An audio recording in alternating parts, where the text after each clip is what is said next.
12,000 years ago, before farming, before writing, before the wheel, someone built a temple. This is what they left behind. Locals had a name for it: Gobekli Tepe, Potbelly Hill. For centuries, shepherds grazed their flocks on its slopes. Farmers plowed around it. Nobody thought anything of it. Why would they? It was just a hill. In 1963, a team from the University of Chicago conducted a survey of the region. They walked up that hill. They found limestone fragments scattered across the surface. They noted the strange carvings, animals, abstract symbols. They photographed them. They cataloged them. And then they filed it away as a medieval cemetery, a Byzantine-era site of no particular significance, and moved on. They were off by 11,000 years. 32 years passed. In 1995, a German archaeologist named Klaus Schmidt arrived in the region. He'd been working at a nearby site, Navali Chori, that was about to be flooded by a dam. Schmidt had read the Chicago team's report.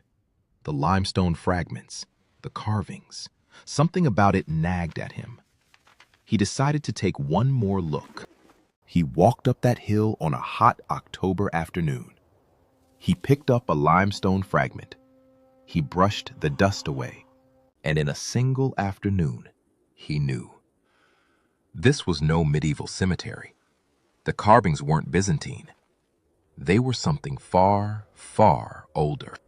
What lay beneath that hill would rewrite human history. Schmidt began excavating in 1996. What he uncovered over the next decade was unlike anything in the archaeological record. A complex of circular enclosures, massive stone rings, each one built around a pair of central T-shaped pillars. The pillars were shaped like giant T's, flat-topped, narrow-shafted. Some stood over 5 meters tall. Some weighed more than 20 tons. And they were carved. Every surface covered in relief: foxes, vultures, boars, scorpions, serpents, spiders. Not decorative, deliberate. Each animal placed with intention, with meaning we can no longer decode. Schmidt identified at least 4 major enclosures. He labeled them A, B, C, and D. Enclosure D, the oldest and the largest, contained 2 central pillars that Schmidt believed represented anthropomorphic figures. Not just stones, not just symbols, bodies.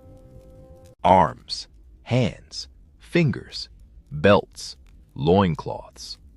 The pillars weren't abstract. They were stylized humans, standing back to back, watching. The first carbon dating results came back in the early 2000s.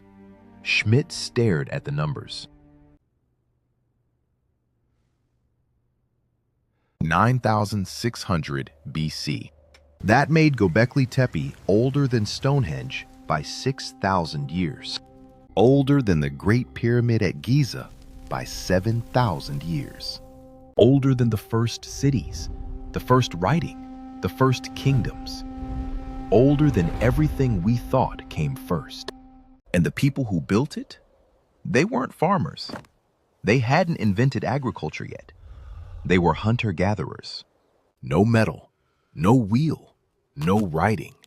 Just stone, wood, and bone. And something we still can't name. How do you move a 20-ton stone pillar with no wheels, no metal, no machines? Schmidt believed they used wooden sledges dragged over lubricated log tracks. Hundreds of people, weeks of work for a single pillar. But here's the question that kept Schmidt awake at night. Why? Why would hunter-gatherers, people who spent every waking moment hunting for food, invest this kind of labor into building a temple? Schmidt's answer upended the textbook. His thesis was radical. First came the temple, then the city. Religion didn't follow civilization, it built it. The desire to build something sacred, to gather, to worship. That's what brought people together. And once they gathered, they needed to feed them. So they started farming. The temple didn't come after civilization. The temple started it. What was this place? The evidence points to something unlike any building that would come after it for thousands of years. A space built not for living, but for something else entirely. But the evidence for gathering goes beyond theory. Archaeologists found thousands of animal bones at the site. Gazelle, wild cattle, deer, boar.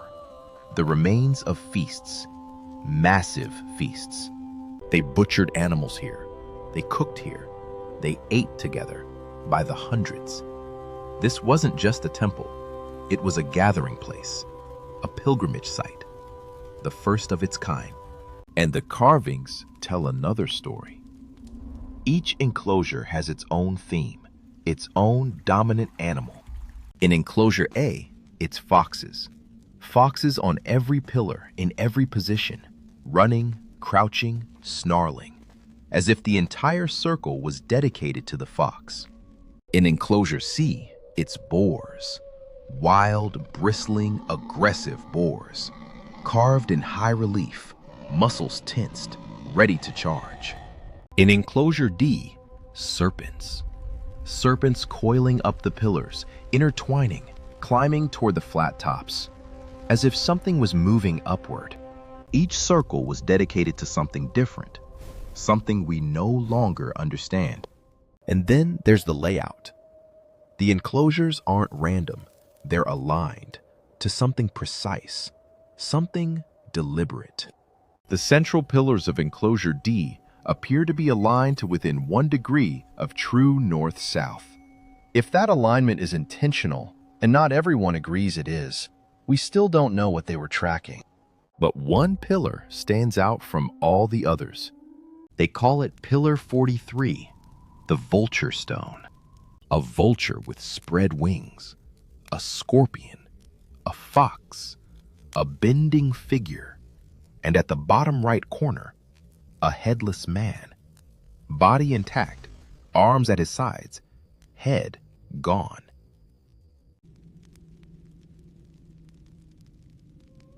In 2017, a researcher named Martin Sweatman published a paper claiming Pillar 43 is a star map, a record of the night sky during a catastrophic event, a comet impact.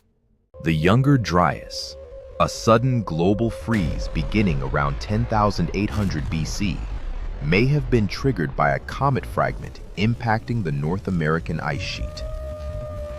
Global fires, megafauna extinctions, a 1,000-year winter. Sweatman's claim: the people of Gobekli Tepe witnessed this, and they carved what they saw into Pillar 43, the sky as it looked on the night the world nearly ended. Not everyone agrees. Many archaeologists call the comet theory speculative, pattern matching, not evidence. The carvings, they say, are symbolic, mythological, not astronomical. The truth is, we may never know for certain what Pillar 43 means. It may be a star map. It may be a myth. It may be both. But there's a deeper mystery, one that puzzles archaeologists more than any carving, more than any theory. Around 8,000 BC, after 1,800 years of continuous use, the people of Gobekli Tepe did something extraordinary. They didn't abandon the site. They didn't just walk away. They buried it.